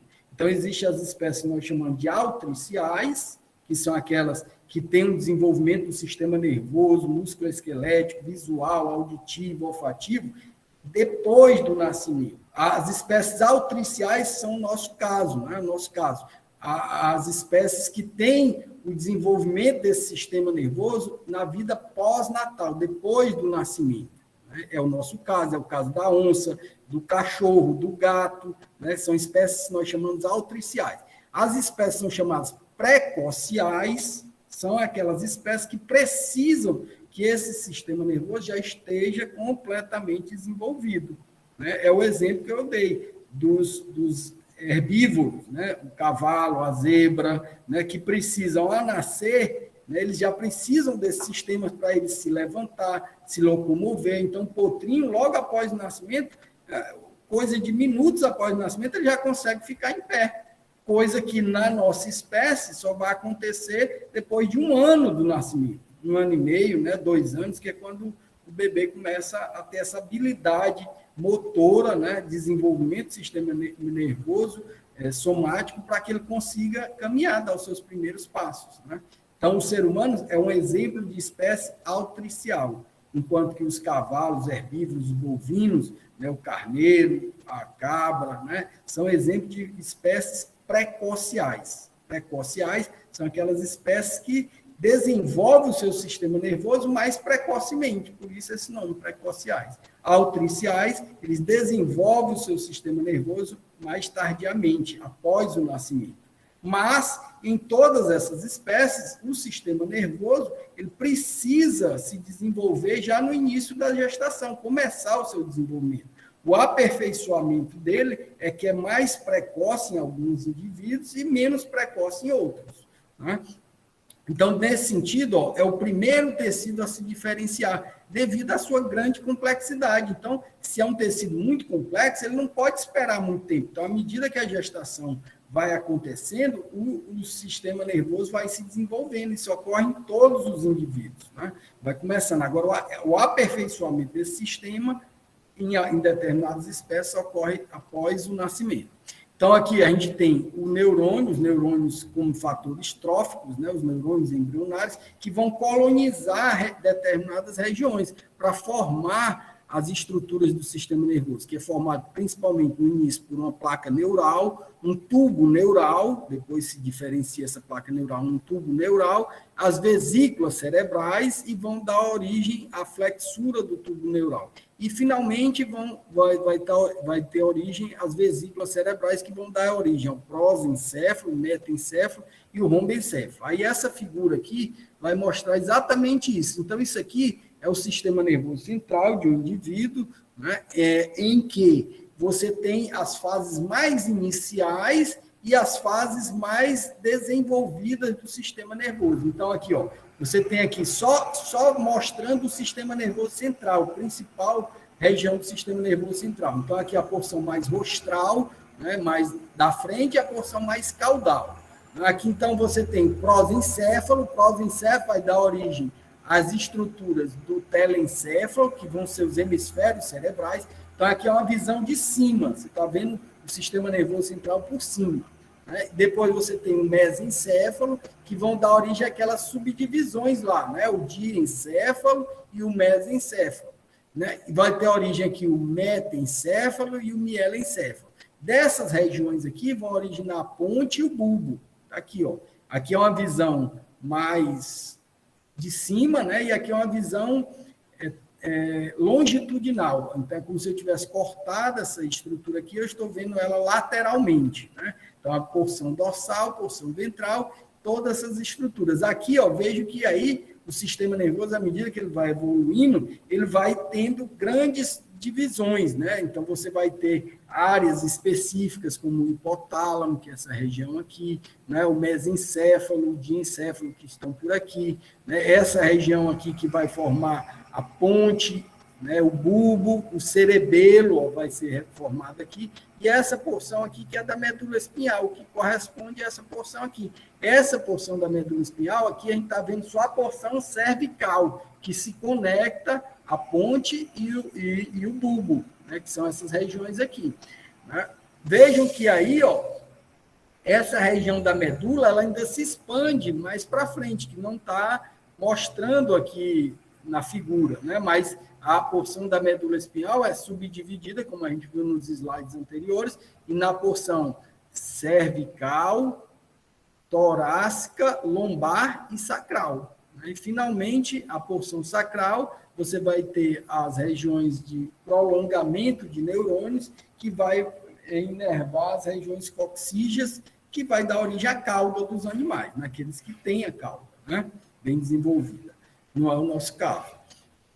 Vejo que internamente essa estrutura ela não é sólida, né? Ela possui estruturas como internamente como os ventrículos cerebrais. Os ventrículos cerebrais são importantíssimos para produzir uma substância que é chamada líquido cefalorraquidiano, que vai sair dessa região aqui, né, e vai proteger toda essa estrutura do sistema nervoso central, porque se vocês lembrarem, aqui não está mostrado, mas toda essa região ela é protegida por uma estrutura óssea. Então, o crânio, ele envolve essa região aqui, que é a região do cérebro, né, do cerebelo, toda a ponte, bulbo, mesencéfalo, tudo isso aqui está protegido pelas porções do crânio, né, que protege os ossos do crânio, então revestindo e protegendo essa estrutura. Mas lembrem que os ossos do crânio, além de serem mais duros, né, e, portanto, protegerem essa estrutura, que é um tecido mais mole, ele também é revestido por um líquido, que é chamado líquido cefalorraquidiano, que é jogado aqui para impedir com que essa massa de tecido mais mole, ela entre em contato direto com o tecido craniano, que é uma estrutura mais dura. E, consequentemente, se isso acontecesse, se não houvesse esse líquido, né, o impacto dessa estrutura aos ossos do crânio, por exemplo, poderiam levar a lesões muito sérias no sistema nervoso central. Então, para que isso seja minimizado, o organismo produz um líquido que fica entre essas estruturas aqui e as estruturas ósseas que estão presentes aqui, como os ossos do crânio. A medula, eu falei para vocês, que ela é revestida pelos ossos da coluna vertebral. Então, todos os indivíduos vertebrados, que são desde os peixes até os mamíferos mais evoluídos, eles possuem um sistema nervoso central revestido por estruturas ósseas, são mais duras, né, e por estruturas da coluna. Se você vê um peixe, ele também tem a região cranial, que é menos evoluído, um anfíbio, uma rã, né, também você vai ver a mesma coisa, vai ter um crânio e uma coluna vertebral. Isso é característico dos indivíduos vertebrados, né, que possui a notocorda como principal estrutura do sistema nervoso, inicialmente no processo de evolução. À medida que você vai tendo uma característica evolutiva maior, vai havendo uma maior complexidade dessas estruturas, né? Então, você vê nos peixes um sistema nervoso muito menos desenvolvido, né, em termos de complexidade estrutural, do que nos indivíduos mamíferos, que evolutivamente foram aperfeiçoando esse sistema, né, e, consequentemente, deixando-os mais complexos. Então, vejam aqui, ó, outra visão aqui, mostrando representativamente um desenho esquemático de toda a estrutura do sistema nervoso central. Tá? Aqui você tem o cérebro visto de cima, é como se você estivesse vendo isso aqui de cima, né? Então, o cérebro, os seus hemisférios cerebrais, internamente, você tem os ventrículos cerebrais, que são divididos em 4 ventrículos cerebrais, ó. São 2 ventrículos laterais, um segundo ventrículo, terceiro ventrículo e o quarto ventrículo. Dessas estruturas aqui é produzido o líquido cefalorraquidiano, que está representado em rosa aqui, né? E esse líquido ele vai sendo drenado por esses orifícios aqui que saem do quarto ventrículo e da medula espinhal, ó, por toda a medula espinhal, e esse líquido vai sendo drenado para esse espaço aqui, que é chamado espaço subaracnoide. Além disso, ó, a estrutura óssea está aqui, ó, representada em cinza, né? Então, o crânio e aqui os ossos da coluna vertebral, ó, seja elas porções cervicais, torácicas, lombar ou sacrais. Então, os ossos revestem toda essa estrutura do sistema nervoso central. Aqui você tem as estruturas mais inferiores do sistema nervoso central, menos evoluídas e, portanto, menos complexas, né, desde as porções cervicais, torácicas, lombares e sacrais, e à medida que a gente vai entrando aqui, a complexidade vai aumentando. Né? Então, você tem os hemisférios cerebrais, daquilo que a gente viu, esses hemisférios cerebrais eles são subdivididos em regiões de córtex associativo, córtex somatosensorial, córtex auditivo, córtex visual, enfim, todas aquelas estruturas que a gente viu, né, e internamente os ventrículos cerebrais, ó, que produzem um líquido cefalorraquidiano que impede com que essa estrutura cerebral entre em contato direto, ou do sistema nervoso central, da medula espinhal, entre em contato direto com o tecido ósseo. Né? Além disso, ó, você também tem membranas que diminuem o atrito entre essas estruturas aqui e o tecido ósseo, que é mais rígido. Então, essas membranas são chamadas de meninges. Existem as meninges cerebrais, que estão nessa porção do crânio aqui, e as meninges, que são chamadas de meninges vertebrais, que estão presentes nas vértebras da coluna vertebral ou da coluna espinhal. Então, as meninges são 3 principais, né? Aqui a gente chama mais externamente a dura mater, que é essa representada aqui em coloração amarronzada, que é esse marronzinho. Então, veja que a dura mater, ela recebe esse nome porque é a camada que está mais próxima à estrutura óssea, que é uma estrutura mais dura, né, mais rígida. Portanto, ela recebeu esse nome de dura mater. Aracnoide, que é essa vermelhinha aqui, né? E entre a aracnoide, a gente vai já ver por que ela é chamada de aracnoide, porque ela se organiza como se fosse semelhante a teias de aranha, né? De uma aranha, como estruturas que representam morfologicamente essa meninge, né? E, portanto, é chamada de aracnoide. E entre a aracnoide e a pia mater, que é essa região, essa meninge que está envolvendo mais diretamente o sistema nervoso central, seja a meninge cerebral ou a meninge espinhal, né, a dura mater, desculpa, a pia mater. Entre a pia mater e a aracnoide, a gente tem um espaço que é aqui representado pela a coloração rosa aqui, né, que é o espaço subaracnoide. Nesse espaço subaracnoide é drenado um líquido que reveste toda essa estrutura aqui, que é chamado líquido cefalorraquidiano.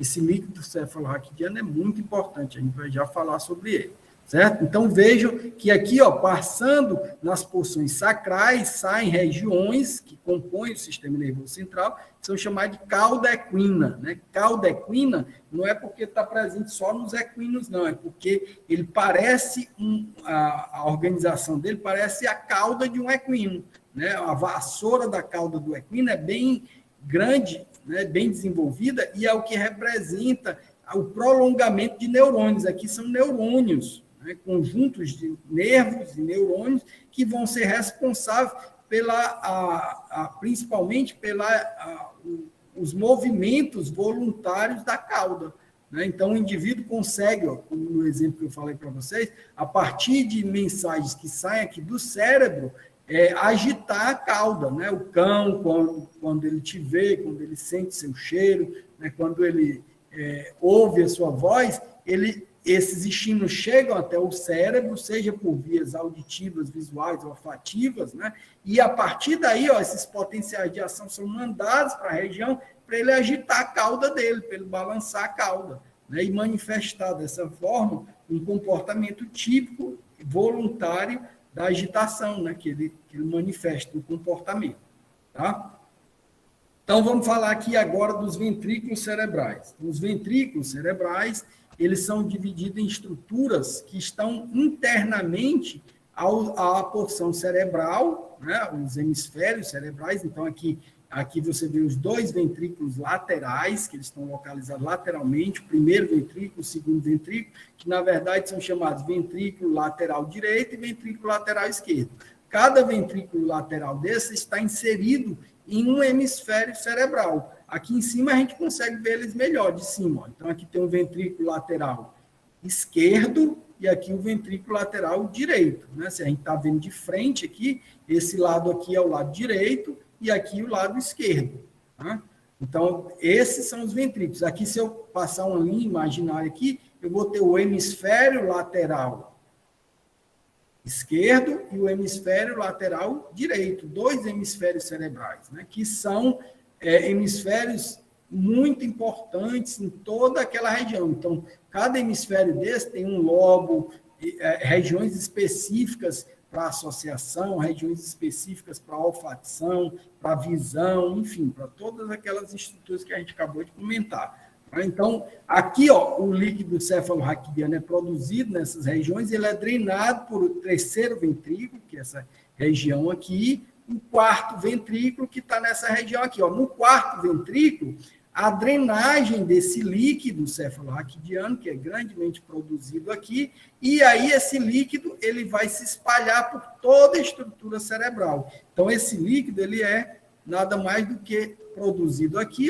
drenado por cá, e ele fica circulando por essa região aqui, que é o espaço subaracnoide. O espaço subaracnoide é aquele espaço que tem entre a pia mater e a aracnoide, que é essa outra meninge aqui. Depois da aracnoide, a gente tem a dura mater, certo? Então, isso são estruturas relacionadas aos ventrículos cerebrais. Mesma foto aqui, mostrando um pouco mais de complexidade em relação à formação do espaço subaracnoide, né? E essa região em azul, mostrando o local por onde o líquido cefalorraquidiano ele é drenado e circula pelo sistema nervoso central, protegendo o sistema nervoso central. Então, a gente tem as meninges, e aqui, a gente vai entender por que ela é chamada de aracnoide. Então, vejam que aqui, se a gente tem as meninges, então, se eu fizer um corte aqui, microscopicamente, se eu for observar, as meninges, essa que está em contato direto com o crânio, né, e em contato direto com as vértebras da coluna vertebral, é chamada de dura mater. É uma camada de células, né, que tem essa denominação porque ela está em contato com a parte mais dura do crânio, né, e das vértebras. Portanto, é chamada de dura mater. Logo em seguida, a gente tem a aracnoide. Vejam por que ela é chamada de aracnoide, porque as células dela emitem prolongamentos que afastam a aracnoide dessa outra camadazinha vermelha, que é chamada de pia mater. Então, essas células aqui, que são astrócitos, células da glia, né, e oligodendrócitos, eles afastam essa camada aqui, a aracnoide, da pia mater. E esse afastamento promove um espaço, né, para que circule o líquido cefalorraquidiano. Então, por isso que aqui é chamado de espaço subaracnoide, né, onde a aracnoide ela emite prolongamentos celulares de neurônios e principalmente de células da glia, né, que faz com que promova esse espaço aqui por onde o líquido circula. Além do líquido circular aqui, chegam vasos sanguíneos. O sistema nervoso ele é um sistema que tem uma alta atividade metabólica. Então, se ele tem alta atividade metabólica, ele precisa estar constantemente recebendo sangue e levando o sangue dali. Então, os vasos sanguíneos também chegam por esse espaço subaracnoide e, a partir daí, ele se capilariza para a região do sistema nervoso central. Então, essa aqui é que faz parte do cérebro, né? Aqui são porções cerebrais. Então, antes de chegar diretamente no cérebro, esse cérebro é revestido por uma camada, que é a primeira meninge, que é chamada de pia mater. Depois você tem um espaço subaracnoide, seguindo da camada aracnoide e a camada da dura mater, né, que está em contato direto com a estrutura do tecido ósseo, seja na porção mais cranial do crânio aqui, seja nas porções vertebrais. Então, todo o líquido cefalorraquidiano é drenado aqui e é colocado aqui. Aqui tem uma figura de um ser humano, mas é exatamente a mesma coisa nas mais diversas espécies, né? Óbvio que se modifica porque a coluna vertebral de algumas espécies se modifica anatomicamente, uma vez que nas nossas espécies, a maioria são espécies quadrupedais, né? Então, óbvio que num cão, a coluna vertebral ela se localiza horizontalmente, né? Enquanto que no ser humano ela se localiza mais verticalmente, pela posição anatômica que esses indivíduos desenvolveram ao longo do processo evolutivo. Ou seja, o ser humano ele adquiriu a capacidade de ser bípede, né? Ele se sustenta por dois membros, né? Que são chamados membros inferiores. Os animais quadrúpedes, né? Eles se sustentam por membros, onde os membros torácicos e pélvicos eles dão apoio de sustentação, portanto, eles promovem uma locomoção quadrupedal. Ao se locomover de forma quadrupedal, eles posicionam anatomicamente a coluna vertebral na sua posição horizontal, né, e o crânio também na posição horizontal. Enquanto que nos indivíduos que possuem a posição bípede, essa localização é diferenciada, né? Aves, por exemplo, possuem uma estrutura da coluna de transição, né, entre o quadrúpede, entre o ser humano, né, os primatas humanos e os indivíduos quadrupedais, né, por causa de assumir uma posição bípede. Então, aqui, ó, a gente vê a mesma estrutura das meninges na sua porção das vértebras. Então, a mesma estrutura. Aqui, o sistema nervoso central, a medula espinhal, que tem esse formato aqui que parece uma letra H, né? Então, por isso que é chamado de H medular, a estrutura da medula espinhal. Então, aqui dentro está todo o sistema nervoso central que compõe as vértebras, né? As vértebras da coluna vertebral, ou seja, as vértebras cervicais, vértebras torácicas, vértebras lombares e vértebras sacrais. No interior dessas vértebras, a gente tem o sistema nervoso central, que é composto principalmente por essa estrutura, né, onde a gente vê aqui nervos, né, nervos dorsais, nervos ventrais, tanto de um lado quanto do outro. Se a gente está vendo aqui de frente, essa porção é o lado esquerdo da medula espinhal e essa porção é o lado direito da medula espinhal, né? Então, essa porção aqui, ó, vai levar informações para o lado direito do corpo, né, e levar informações para o lado esquerdo do corpo. Então, um membro, né, ele é inervado por neurônios dessa região do lado direito e membros recebem informações do lado esquerdo. Então, vejam que aqui, ó, existem locais de entrada no sistema nervoso central e locais de saída, tanto de um lado quanto do outro. Se a gente dividir morfologicamente essa estrutura, a gente vai ver aqui uma linha imaginária aqui no centro, né? Vai ver que essa estrutura é muito simétrica. O que tem de um lado, tem do outro lado. E ele deve ser assim para que ele possa regular adequadamente os dois lados do corpo. Então, essa estrutura aqui, ó, o que tem do lado esquerdo tem a mesma estrutura do lado direito, certo? Então, vejo que internamente a gente vê uma coisa bem semelhante ao sistema nervoso. Aqui a gente vai ao sistema nervoso mais superior, né, do córtex cerebral, do cérebro. Né? Vejo que aqui, ó, tem a dura mater, que é aquela camada em amarelo aqui, ó, aquela camada que está em contato direto com o tecido ósseo. Um espaço que é chamado subaracnoide, que está bem aqui, ó, todo esse espaço subaracnoide aqui, né? A aracnoide, que vem logo em seguida em conexão com a dura mater, e finalmente a pia mater, que é essa membranazinha que está em contato direto com o sistema nervoso central. Então, as mesmas meninges que a gente tem lá nas porções superiores, a gente tem nessas porções mais inferiores do sistema nervoso central. E o líquido cefalorraquidiano também circula por toda essa estrutura aqui, para impedir principalmente os choques mecânicos entre essas estruturas, certo? Então, aqui, ó, essa imagem mostra muito bem a divisão das meninges, né, no sistema nervoso central. Então, primeiro, ó, dura mater, as vértebras, então em azul aqui, nesse cinza mais claro, a gente tem a aracnoide em contato direto com a dura mater, um espaço bem aqui, que é o espaço subaracnoide, a pia mater, que é essa outra camada de meninge aqui, formando as três meninges, né? A pia mater, a aracnoide e a dura mater, e entre a aracnoide e a pia mater, a gente tem um espaço subaracnoide.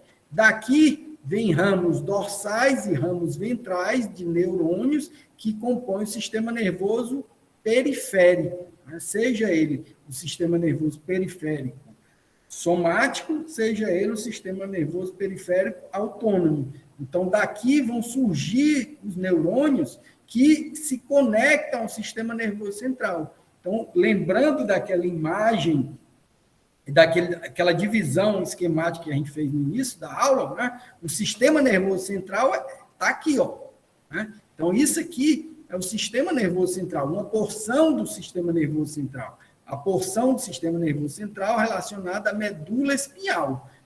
A gente viu que essa medula ela vai se prolongar até as porções mais superiores, contato com o bulbo, a ponte, o mesencéfalo, o diencéfalo, os hemisférios cerebrais, que estão mais craniais, né, no sistema nervoso central, mas em todas essas regiões da coluna vertebral saem ramos dorsais e ramos ventrais que vão compor o sistema nervoso periférico. Então, aqui faz parte do sistema nervoso periférico, que está conectado ao sistema nervoso central.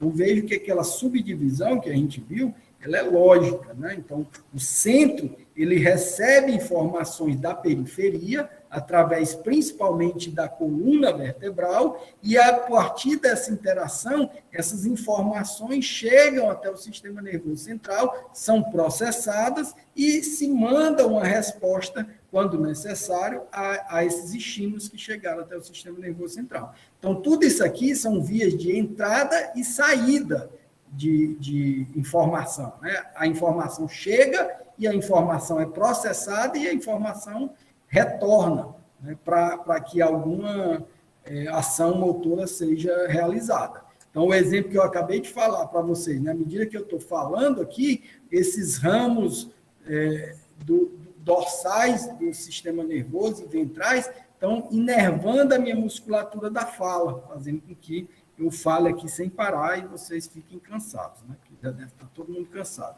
inclusive eu, né, de tanto falar. Então, para a gente finalizar a aula de hoje, a gente vai parar aqui no líquido cefalorraquidiano, mas eu preciso falar pelo menos até as funções do líquido cefalorraquidiano. Quando a gente finalizar o líquido cefalorraquidiano, eu vou finalizar a aula, tá? Então, falta só mais 10 minutinhos.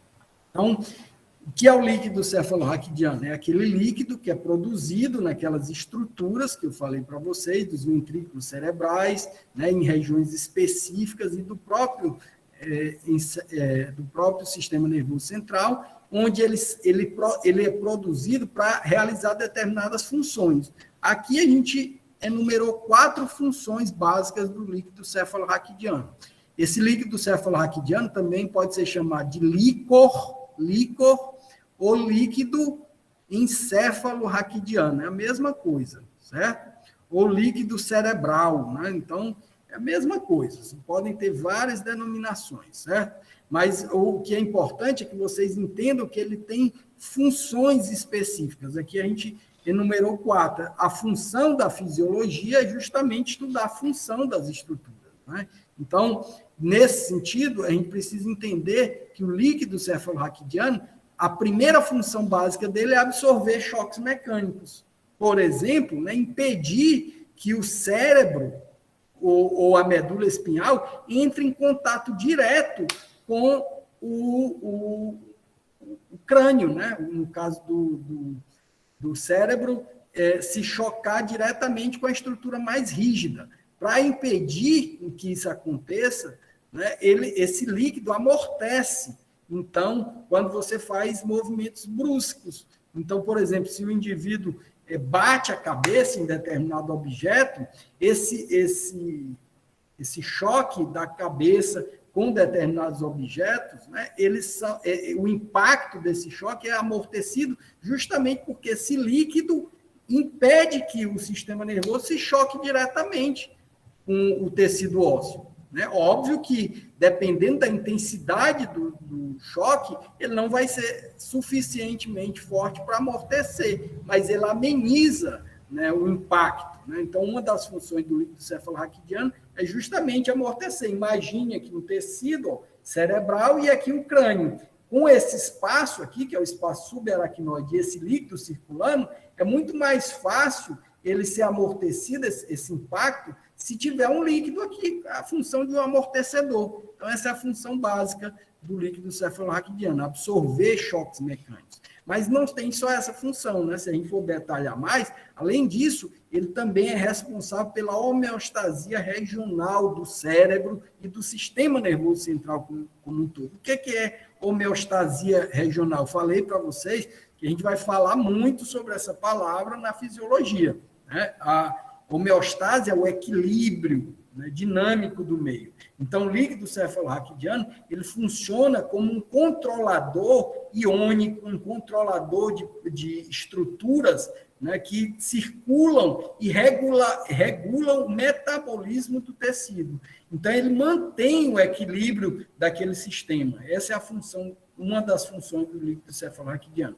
É manter a homeostase, ou seja, manter o equilíbrio regional, porque a gente está se referindo à região do sistema nervoso central, seja a porção mais desenvolvida, que é o encéfalo, né, seja as porções menos evoluídas, menos desenvolvidas, que são as porções da coluna vertebral, da medula espinhal.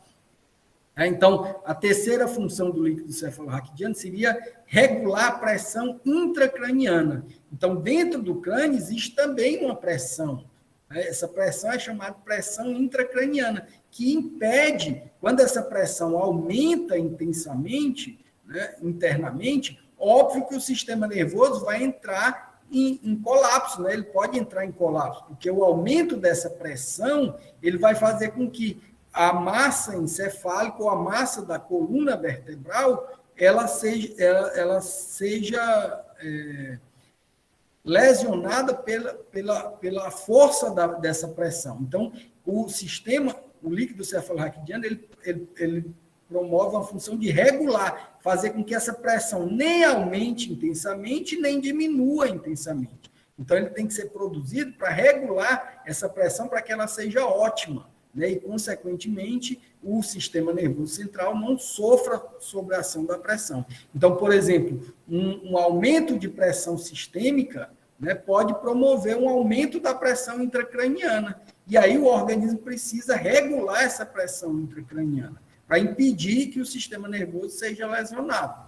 Então, por exemplo, quando você tem um choque mecânico, uma batida intensa do seu sistema nervoso central, uma batida de carro, por exemplo, você chocou o crânio com o para-brisa do carro. Aquele choque pode levar a rompimento de vasos sanguíneos e uma hemorragia intracraniana, né? E essa hemorragia intracraniana, ela vai aumentar a pressão, né?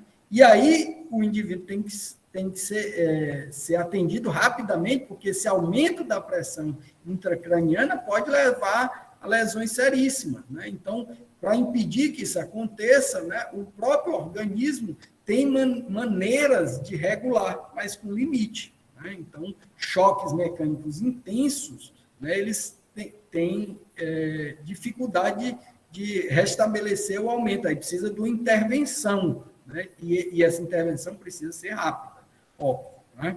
Mas choques pequenos choques, o próprio organismo, através do líquido cefalorraquidiano, regula essa pressão. Então, se, por exemplo, você tem um extravasamento de poucos vasos sanguíneos que podem aumentar a pressão intracraniana, o que é que o organismo faz? Diminui a produção do líquido cefalorraquidiano. Aí, diminuindo a produção do líquido cefalorraquidiano, impede que essa pressão aumente. Então, tem mecanismos que o organismo faz, de autocontrole, para tentar regular. E o líquido cefalorraquidiano é apropriado para isso, certo? E também a última função desse líquido seria a remoção de metabólitos cerebrais. Ora, o sistema nervoso, ele é muito rico em atividade metabólica. O que é atividade metabólica? Para quem nunca viu esse termo, metabolismo é o conjunto de reações químicas que ocorrem em determinada célula ou em determinado tecido. Quanto maior for a atividade do tecido, maior é o metabolismo desse tecido. Então, maior quantidade de reações químicas acontecem nas células daquele tecido e, consequentemente, esses tecidos demandam muito mais nutrientes para funcionar adequadamente. Então, o sistema nervoso é um sistema altamente metabólico, ou seja, ele tem uma grande atividade metabólica.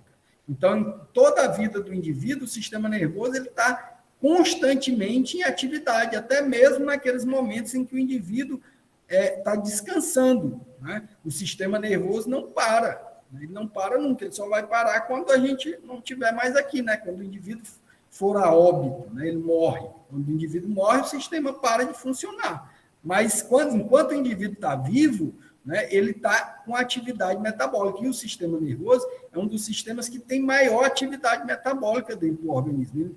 Ele realiza diversas ações metabólicas, né, que é o conjunto dessas reações. Seja para formar e sintetizar substâncias, que é a parte do metabolismo que nós chamamos de anabolismo, ou seja, para retirar substâncias que não são importantes para a atividade do tecido, que é a fase de catabolismo celular. Então, as células, os neurônios, as células da glia, têm alta atividade metabólica. Então, elas demandam muitos nutrientes, como o oxigênio, como a glicose, né? E, portanto, eles produzem também muitos catabólicos, como produto dessas reações metabólicas. E esses produtos do catabolismo cerebral, eles são removidos mais rapidamente pela função do líquido cefalorraquidiano, certo? Então, vamos ver aqui, ó, 70% desse líquido, ele é formado em estruturas que são chamadas plexos coroides. O que são os plexos coroides? Os plexos coroides, eles estão presentes aqui tanto nos ventrículos cerebrais, né, nessas regiões aqui dos ventrículos cerebrais, como nesses espaços aqui, ó, no espaço subaracnoide. Então, o líquido cefalorraquidiano, ele é formado nessas regiões dos plexos coroides e 30% dele, ó, nos espaços subaracnoides e nos ventrículos cerebrais, nessas regiõezinhas aqui, ó.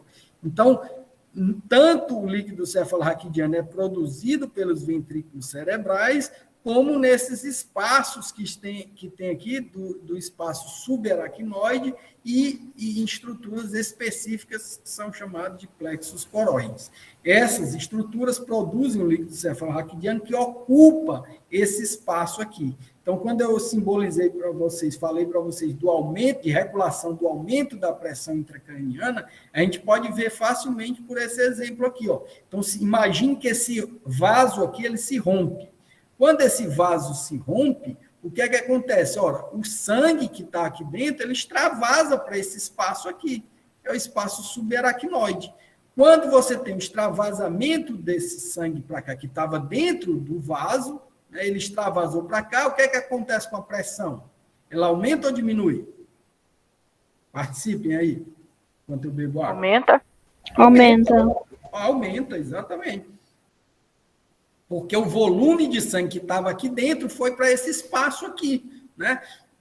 Então, isso é prejudicial ao sistema, porque com o aumento dessa pressão aqui, ó, o sistema nervoso fica pressionado, ele fica sendo estimulado, né? E isso causa problema, causa desfunção do sistema, né? Ou seja, a perda da função nós chamamos de disfunção. E aí, o sistema, o espaço subaracnoide, com o aumento da pressão, o que é que o organismo faz? Diminui a sua produção. Ora, ao diminuir a sua produção, com o extravasamento do sangue para cá, menos líquido cefalorraquidiano é produzido, e aí é possível realizar um controle. Óbvio, dependendo da extensão desse rompimento, se forem vários vasos mais calibrosos, o organismo não dá conta de fazer isso, né? Uma hemorragia intensa aqui vai fazer com que o indivíduo precise de uma intervenção, né? Então, muitas vezes ele tem que ser submetido a um processo cirúrgico para aliviar esse aumento da pressão. Então, o indivíduo vai para o médico com traumatismo craniano, né? Ele vai ser submetido a uma ação cirúrgica para diminuir inicialmente esse aumento da pressão intracraniana. Se demorar muito, o indivíduo morre. Dependendo também da extensão dessa lesão, ela pode ser fatal e em poucos minutos o indivíduo pode morrer, né, por uma hemorragia intensa no cérebro, né? Então, quando a extensão é pequena da lesão, o líquido cefalorraquidiano auxilia nesse controle da pressão intracraniana, diminuindo sua produção. Certo? E aí, ó, é importante que a gente entenda que o líquido cefalorraquidiano ele está presente apenas no sistema nervoso central. Então, naquela subdivisão que a gente falou, né, do sistema nervoso central e o sistema nervoso periférico, a gente tem que o encéfalo e a medula espinhal, o líquido cefalorraquidiano está só aqui, porque ele circula onde tem o tecido ósseo, né? Seja na medula espinhal, na coluna vertebral, seja na porção mais cranial do crânio. Ele circula ali o líquido cefalorraquidiano. Você não vê líquido cefalorraquidiano fora do sistema nervoso central, né? Então, ele não está presente ali. Então, é importante que vocês entendam isso. Ele banha, né, no sentido de irrigar, né, ou banhar o encéfalo, que é a principal estrutura da medula espinhal, né, o encéfalo, com suas várias subdivisões, né, o córtex cerebral, cerebelo, ponte, bulbo, mesencéfalo, todas aquelas estruturas que eu falei, e a medula espinhal, com as suas porções cervical, torácica, lombar e sacral. Certo? Agora, importante também, para a gente já finalizar, são mais 2 minutinhos, a barreira, entender a função da barreira hematoencefálica, né? Uma outra ação muito importante do sistema nervoso central. Vejam que bem aqui, ó, você tem células em azul que fazem parte do sistema nervoso. Então, isso aqui é um vaso sanguíneo, um corte transversal de um vaso sanguíneo, né? O vaso sanguíneo, dentro dele tem o sangue, óbvio, né? O sangue circula dentro dos vasos sanguíneos, sejam eles vasos arteriais ou vasos venosos, né? Veias e artérias, e os vasos que entram no sistema nervoso central, eles têm uma característica que difere dos vasos que estão presentes em outras regiões do corpo, como na musculatura, no coração, no pulmão. Os vasos que estão nas outras estruturas que não estão diretamente dentro do sistema nervoso central, ele apresenta uma parede bem simplificada, né, com células que nós chamamos células endoteliais da parede dos vasos, né, que se diferenciam essas células de acordo com o calibre do vaso sanguíneo. Então, uma artéria, além dessas células endoteliais, ela também tem uma musculatura lisa aqui revestindo essa estrutura, né, que é mais intensa ou menos intensa à medida que essas artérias são mais calibrosas. Então, a artéria do coração, ela possui uma musculatura lisa envolvendo esse sistema endotelial, de células endoteliais. Diferente dos vasos capilares. Os vasos capilares, que são menores, mais finos, eles não têm musculatura envolvendo, porque eles são tão fininhos que a pressão do sangue é muito pequena. Portanto, eles não precisam de uma musculatura lisa revestindo. E é o que acontece nos vasos cerebrais. Então, os vasos endoteliais, eles estão presentes no sistema nervoso central, mas vejam que a diferença para esses aqui, ó, é só uma camada de células endoteliais, só que essas células, ela é revestida, esses espaços são revestidos por estruturas, por outras células do sistema nervoso, como o perístio, essa aqui, e células como os astrócitos, que são essas estruturazinhas em azul aqui, que fazem parte do sistema nervoso central, e junto com os neurônios. Ó. Então, você tem neurônios aqui, células da glia, que são essas aqui, especificamente os astrócitos, que envolvem o endotélio dos vasos sanguíneos, promovendo o que a gente chama de barreira hematoencefálica. Hemato porque dentro desse vaso tem sangue, né? Então, o sangue representa a parte hemato, né, de hematologia, que é o estudo do sangue. E encefálica porque esses vasos eles estão no encéfalo, principalmente. Né? O encéfalo, que é aquela principal estrutura do sistema nervoso central. Então, esses vasos aqui, ó, eles estão revestidos por células que rodeiam, impedindo com que os constituintes do sangue saiam com tanta facilidade do sistema sanguíneo para o sistema nervoso. Então, isso é uma barreira, né, de proteção. Ela é feita naturalmente para proteger e impedir que substâncias, por exemplo, como vírus, bactérias, principalmente bactérias, né, eles possam sair do sangue que estejam circulando e passar para o sistema nervoso central. Alguns vírus e bactérias conseguem passar por essa barreira, mas eles conseguem passar quanto menor for essas estruturas e, principalmente, se houver lesão dessa barreira aqui. Mas, naturalmente, isso causa uma proteção do sistema nervoso para impedir que constituintes que estejam, porventura, no sangue passem diretamente para o sistema nervoso central e, consequentemente, atrapalhem o desenvolvimento e o funcionamento do sistema nervoso. Então, a unidade neurovascular cerebral, ela é diferente da unidade capilar da maioria dos vasos, que não possui essa proteção aqui. Então, vejam que aqui tem células que protegem, impedem com que os constituintes saiam por esses espaços aqui e passem principalmente por essa região das membranas da célula. Então, a difusão, e aí um conceito importante para vocês, que é a difusão celular, que eu falei na aula passada, ela é muito mais lenta aqui do que num vaso desse tipo.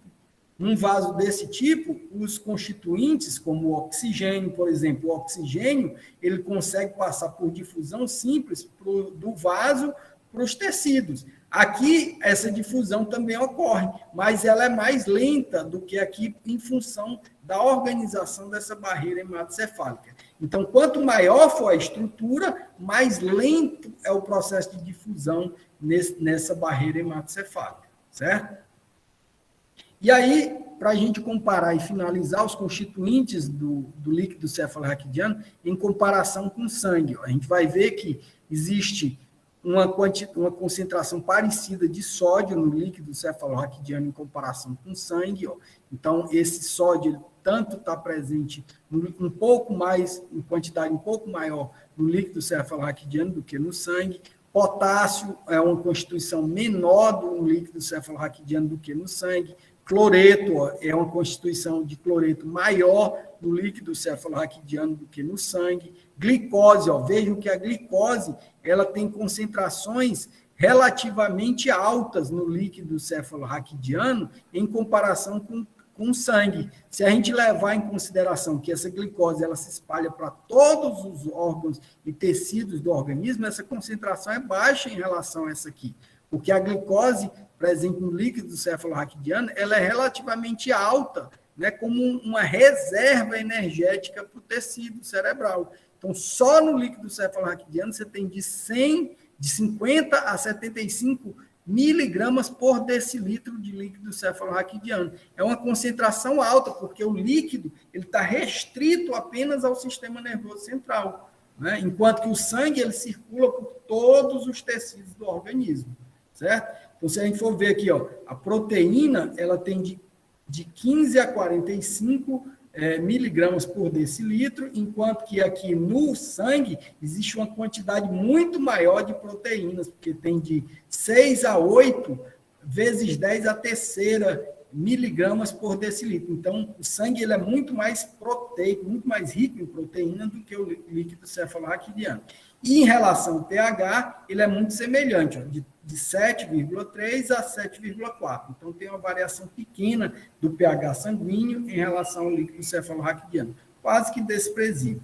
Agora, é importante a gente conhecer isso aqui, né, porque a partir dessa constituição é que é possível regular a atividade do líquido cefalorraquidiano. Então, como já são 12h39, eu vou parar por aqui para a gente finalizar esse assunto na próxima aula.